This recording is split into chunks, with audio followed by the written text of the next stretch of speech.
ಈ ಹಗರಣದ ಮೂಲ ಇರೋದೇ ಇಲ್ಲಿ. ಇದುವೇ ಗೊಬ್ಬರದ ಫ್ಯಾಕ್ಟ್ರಿ. ಕಂಪನಿಯವರು ಹಾಳಾಗಿರುವ, ಎಕ್ಸ್ಪೈರ್ ಆಗಿರುವ, ಹುಳ ಬಿದ್ದಿರುವ ಗೂಡ್ಸ್ಗಳನ್ನು ಇಲ್ಲಿ ಗೊಬ್ಬರಕ್ಕೆ ಕಳಿಸ್ತಾರೆ. ಆದರೆ ಇವ್ರು ಮಾಡೋದೇನು ಗೊತ್ತಾ? ಬನ್ನಿ ತಿಳಿಸ್ತೀನಿ. ಆಹಾರ ಸುರಕ್ಷತಾ ಕಾಯ್ದೆ ಪ್ರಕಾರ ಅವಧಿ ಮೀರಿದ ಆಹಾರಗಳನ್ನು ನಾಶಪಡಿಸಬೇಕು. ಅದರ ಮರುಬಳಕೆ ಅಕ್ಷಮ್ಯ ಅಪರಾಧ. ಹಾಗಾಗಿ ಪ್ರತಿಷ್ಠಿತ ಕಂಪನಿಗಳು ಅದನ್ನು ಕಟ್ಟುನಿಟ್ಟಾಗಿ ಪಾಲಿಸ್ತವೆ. ಆದರೂ ಹೇಗೆ ಪ್ರತಿಷ್ಠಿತ ಕಂಪನಿಗಳಿಗೆ ಸೇರಿದ ಅವಧಿ ಮೀರಿದ ವಿಷಪೂರಿತ ಆಹಾರಗಳು ಮಾರುಕಟ್ಟೆ ಸೇರ್ತಿವೆ? ಇದರ ಬಗ್ಗೆ ತನಿಖೆ ನಡೆಸಲು ನಾವು ಸಾಕಷ್ಟು ಕಡೆ ಸುತ್ತಾಡಿದೆವು. ನಾನಾ ಡೀಲರ್, ಡಿಸ್ಟ್ರಿಬ್ಯೂಟರ್ಗಳ ಬಳಿ ಹೋಗಿ ವಿಚಾರಿಸಿದೆವು.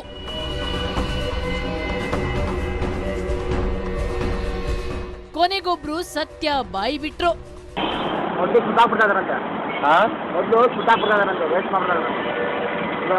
ಲಾರಿ ಬಂದಿದೆ, ವೇಸ್ಟ್ ಮಾಡಬಾರ್ದು ಅಂದ್ಬಿಟ್ಟು ಸುತ್ತಾಗಿ ಬಿಡ್ತಾಯಿಲ್ಲ. ಆ ಕಡೆ ಎಲ್ಲ ಸುಡೋಕ್ಕೆ ಬಿಡ್ತಾ ಇಲ್ಲ. ಅದಕ್ಕೆ ಹಂಗಂಗೆ ಮಾರ್ಬಿಡ್ತಾವೆ. ಅದು ಬಂದಾಗ ಬೇರೆ ಕಡೆಯಿಂದ ಬರ್ತಾರಲ್ಲ, ಲಾರಿ ಡ್ರೈವರ್ಗಳು ಅವರು ಇರ್ತಾರಲ್ಲ, ಇದರಿಂದ ನಿಂತಿಂದ ಬರ್ತಾರೆ, ಹಂಗೆ ಮಾರ್ಬಿಡ್ತಾವೆ. ಅದು ಹಂಗೆ ಲಾರಿ ಹಂಗೆ ಉಳಿಸ್ಕೊಂಡು ಹಂಗೆ ಹೋಗ್ತಾರೆ. ಅಲ್ಲಿ ಕೇಳಿದ್ರೆ ಅವ್ರು ಬರ್ತಾ ಹೋಗ್ತಾರೆ ಅಂತ ಹೇಳ್ತಾರೆ. ನಿಮ್ಮಂಗೆ ಬರ್ತಾರೆ, ಇದೆ ಬೇಕಾ ಕೊಡ್ತಾರೆ, ಆಗೋಯ್ತು ಅವ್ರಿಗೆ. ಈಗ ಅವ್ರ ಮಕ್ಕ ನೋಡಿದ್ರೆ ಅವ್ರಿಗೆ ಮಾಲಿಕ್ ಸಿಗ್ತಾಂಗ. ಹೌದು, ಇದು ಗೊಬ್ಬರದ ಫ್ಯಾಕ್ಟರಿಗೆ ಸೇರಬೇಕಾಗಿದ್ದ ಪದಾರ್ಥಗಳು. ಆದರೆ ಕೆಲ ಸ್ವಾರ್ಥಿಗಳು ದುರಾಸೆಯಿಂದ ಅದನ್ನು ಕದ್ದು ಮುಚ್ಚಿ ಕಂಪನಿಗಳಿಗೆ ಗೊತ್ತಿಲ್ಲದ ರೀತಿಯಲ್ಲಿ ಕಡಿಮೆ ಬೆಲೆಗೆ ಮಾರುಕಟ್ಟೆಗೆ ಮಾರ್ತಾರೆ. ಅಂಗಡಿಯವರು ಪ್ಯಾಕೆಟ್ ಕತ್ತರಿಸಿ ಲೂಸ್ ಮಾರ್ತಾರೆ. ಹಂಗೆ ಮಾರ್ಬಾರ್ದು, ಈ ಥರ ಬಿಡ್ಬೇಕು.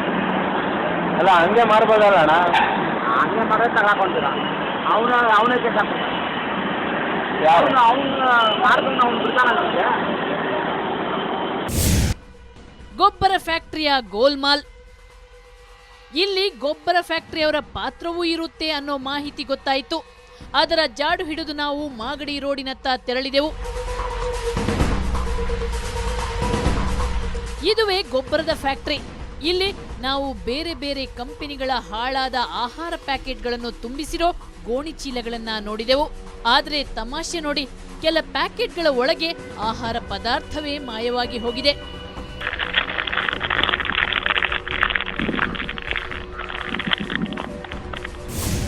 ಗೊಬ್ಬರಕ್ಕೆ ಹಾಕಬೇಕಾದ ಆಹಾರಗಳನ್ನು ಕೊಳ್ಳಲು ಕೆಲ ಏಜೆಂಟರಿದ್ದಾರೆ. ಅವರು ಈ ಗೊಬ್ಬರದ ಫ್ಯಾಕ್ಟರಿಯವರಿಗೆ ಸಮಥಿಂಗ್ ಕೊಟ್ಟು ಅವಧಿ ಮುಗಿದ ಆಹಾರ ಪದಾರ್ಥಗಳನ್ನು ಖರೀದಿಸುತ್ತಾರೆ. ಆಮೇಲೆ ಅದನ್ನ ಕ್ಲೀನ್ ಆಗಿ ರೀಪ್ಯಾಕ್ ಮಾಡಿ ಹೋಟೆಲ್, ಹೋಲ್ಸೇಲ್ ಅಂಗಡಿಗಳು, ಮುಖ್ಯವಾಗಿ ಗ್ರಾಮೀಣ ಭಾಗಗಳಿಗೆ ಸರಬರಾಜು ಮಾಡ್ತಾರೆ. ಕೆಲವು ಇದನ್ನು ಅವ್ರು ಹೇಳ್ತಾರೆ, ನೋಡಿ ನೀವು 2012 ಕಳಿಸಿದ್ದು ಇಷ್ಟು ಪ್ಯಾಕೆಟು ಸೇಲ್ ಆಗಿಲ್ಲ, ವಾಪಸ್ ಬಂದಿದೆ. ಅವನೇನು ಮಾಡ್ತಾನೆ, ಅಯ್ಯೋ ಅದನ್ನು ಡಿಸ್ಟ್ರಾಯ್ ಮಾಡು ಅಂತಾನೆ. ಅಯ್ಯೋ ನಾವು ಪುನಃ ಇಲ್ಲಿ ಕಳಿಸಿದ್ರೆ ನಾವು ಮಾಡ್ತೀವಿ, ಪುನಃ ಟ್ರಾನ್ಸ್ಪೋರ್ಟೇಷನ್ ಕಾಸ್ಟ್ ಆಗುತ್ತಲ್ಲ, everything cost money for them. ಇವನು ಡಿಸ್ಟ್ರಿಬ್ಯೂಟರ್ ಏನು ಮಾಡ್ತಾನೆ, ಅದು ಮಾಡಲ್ಲ. ನೀವು ಹೇಳಿದ್ರಲ್ಲ, ಈ ಮುಸ್ಲಿಂ ಹಬ್ಬಕ್ಕೆ ಇದಕ್ಕೆ ಸಾಯಂಕಾಲದ ಹೊತ್ತು ಅಥವಾ ಹಳ್ಳಿಗಳಲ್ಲೇ ಹೋಗಿ ಅಲ್ಲಿ ಮಾಡಿಬಿಡ್ತಾನೆ. ಐಸ್ ಕ್ರೀಮ್ಗೆ ಹಾಳಾದ ಹಾಲಿನ ಪುಡಿ. ದುರಂತ ಅಂದರೆ ಅವಧಿ ಮೀರಿದ ಹಾಲಿನ ಪೌಡರ್. ಮಕ್ಕಳಿಗೆ ಕುಡಿಸೋ ಪೌಷ್ಟಿಕಾಂಶಯುಕ್ತ ಪಾನೀಯಗಳನ್ನು ಐಸ್ ಕ್ರೀಮ್ ಫ್ಯಾಕ್ಟರಿಗಳಿಗೆ ಮಾರಾಟ ಮಾಡ್ತಿದ್ದಾರೆ. ಇದರಿಂದ ತಯಾರಾದ ಐಸ್ ಕ್ರೀಮ್ ತಿಂದ ಮಕ್ಕಳಿಗೆ ಶ್ವಾಸಕೋಶದ ಸೋಂಕು, ಶೀತ, ನೆಗಡಿ, ಜ್ವರ ಮುಂತಾದ ಅನಾರೋಗ್ಯ ಕಾಡುತ್ತೆ. ಇಂಥ ಒಂದು ಪ್ರಾಡಕ್ಟ್ ಯೂಸ್ ಮಾಡಿದ್ರೆ ಇಮಿಡಿಯೇಟಾಗಿ ನೀವು ವಾಮಿಟಿಂಗ್ ನೋಡ್ಬೋದು ಅಥವಾ ಡೈರಿಯಾ ಆಗ್ಬೋದು. That's the most basic food poisoning effect immediately ಕಾಣಿಸ್ಕೊಳ್ಳೋದು. ಅದಾದ ನಂತರ ನಿಮಗೆ ಸೀರಿಯಸ್ ಇಶ್ಯೂಸ್ ಕೂಡ ಆಗ್ಬೋದು. ನಿಮ್ಮ ಕಂಪ್ಲೀಟ್ ಬಾಡಿಗೆ ಆದಂಥ ಎಫೆಕ್ಟ್ಸ್, ಸೀರಿಯಸ್ ಎಫೆಕ್ಟ್ಸ್ ಕೂಡ ಆಗ್ಬೋದು. ಯಾಕೆಂದರೆ ಅದು ಎಕ್ಸ್ಪೈರ್ಡ್ ಆಗೋಗಿದೆ. ಸೊ ಅಲ್ಲೇನಾಗುತ್ತೆ ಅಂದರೆ ನಮ್ಮ ಕಿಡ್ನಿ ಮೇಲೆ ತುಂಬ ಒತ್ತಡ. ನಾವು ಗೊಬ್ಬರದ ಫ್ಯಾಕ್ಟರಿ ಬಳಿ ರಹಸ್ಯ ಕಾರ್ಯಾಚರಣೆ ಮಾಡುತ್ತಿದ್ದಾಗ ಗೂಡ್ಸ್ ಗಾಡಿಯೊಂದು ಪಾಸ್ ಆಯಿತು.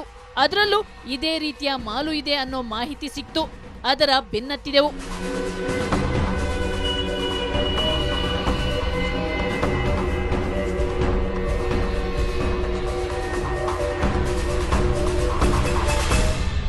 ಈ ಗಾಡಿಯಲ್ಲಿ ಅವಧಿ ಮೀರಿದ ಟೀ ಪುಡಿ ಇತ್ತು. ಹುಳ, ಕಸಕಡ್ಡಿ ತುಂಬಿದ ಟೀ ಪೌಡರ್ ಅನ್ನು ಜರಡಿ ಹಿಡಿದು ಗೋಣಿಯಲ್ಲಿ ತುಂಬಿಸಿಕೊಂಡು ಹೋಗ್ತಿದ್ರು.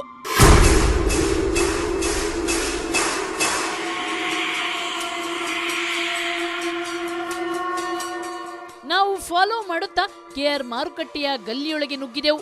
ಆ ಗಾಡಿ ಟೀ ಪೌಡರ್ ಖರೀದಿಸೋ ಏಜೆಂಟರ ಬಳಿ ಬಂದು ನಿಂತು ಮಾಲ್ ಇಳಿಸಿತು.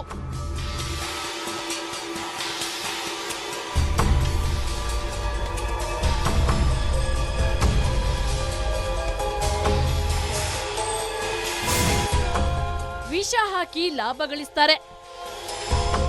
ಹೀಗೆ ಪ್ರತಿಯೊಂದು ವಿಷಪೂರಿತ ಅವಧಿ ಮೀರಿದ ಆಹಾರಗಳನ್ನು ರಾಜಾರೋಷವಾಗಿ ನಮ್ಮ ಮಾರುಕಟ್ಟೆ ಸೇರುತ್ತಿವೆ. ಜನರ ಆಹಾರದ ತಟ್ಟೆಗೆ ವಿಷ ಹಾಕಿ ವ್ಯಾಪಾರಿಗಳು ನಾಚಿಕೆ ಮಾನ ಮರ್ಯಾದೆ ಇಲ್ಲದೆ ಹಣ ಎಣಿಸ್ತಿದ್ದಾರೆ.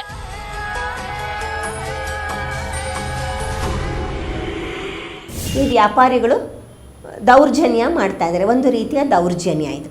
ಸೊ ಇಲ್ಲೇನಾಗುತ್ತೆ, ಈ ದೌರ್ಜನ್ಯದಲ್ಲಿ ಹೆಚ್ಚು ಹಣ ಮಾಡಬೇಕು ಅನ್ನೋ ಒಂದೇ ಒಂದು ಉದ್ದೇಶದಿಂದ ಬೇಡದೇ ಇರೋವಂಥ ಪದಾರ್ಥನ ಮಾರ್ಕೆಟಲ್ಲಿ ಬಿಸಾಕಿರೋವಂಥದ್ದನ್ನು, ಅಂದರೆ ಶೆಲ್ಫ್ ಲೈಫ್ ಆದಮೇಲೆ ಅದು ಬಿಸಾಕಬೇಕು ಅಂತ ಅರ್ಥ, ಗೊಬ್ಬರಕ್ಕೆ ಲಾಯಕ್ಕಾಗತ್ತೆ ಅಂತ, ಅಂಥ ಪದಾರ್ಥಗಳನ್ನು ಮೋಸ ಮಾಡಿ ಜನಗಳಿಗೆ ಮಾರಿದಾಗ ಇದನ್ನು ಹಬ್ಬದ ಸಮಯದಲ್ಲಿ ಹೆಚ್ಚು ಬಳಸೋದ್ರಿಂದ ಏನಾಗುತ್ತೆ ಅಂತ ಹೇಳಿದ್ರೆ ಈ ಪೀರಿಯಡಲ್ಲಿ ಇದನ್ನು ತುಂಬ ತಿಂದಾಗ ಅಂಡರ್ ನರಿಷ್ಡ್ ಆಗ್ತಾರೆ. ಬೇರೆಯವರ ಮಕ್ಕಳಿಗೆ ವಿಷ ಹಾಕಿ ಅರಮನೆ ಕಟ್ಟುವವರಿಗೆ ನಮ್ಮ ಲಜ್ಜೆಗೆಟ್ಟ ಅಧಿಕಾರಿಗಳು ಬೆಂಬಲ ಕೊಡ್ತಿದ್ದಾರೆ.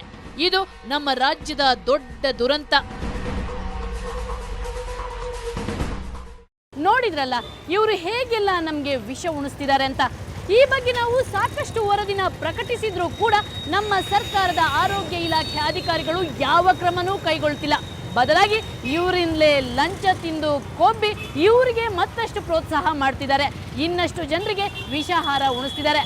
ಅದು ಹೇಗೆ ಅಂತ ಹೇಳ್ತೀನಿ ಚಿಕ್ಕ ಬ್ರೇಕ್ನ ನಂತರ.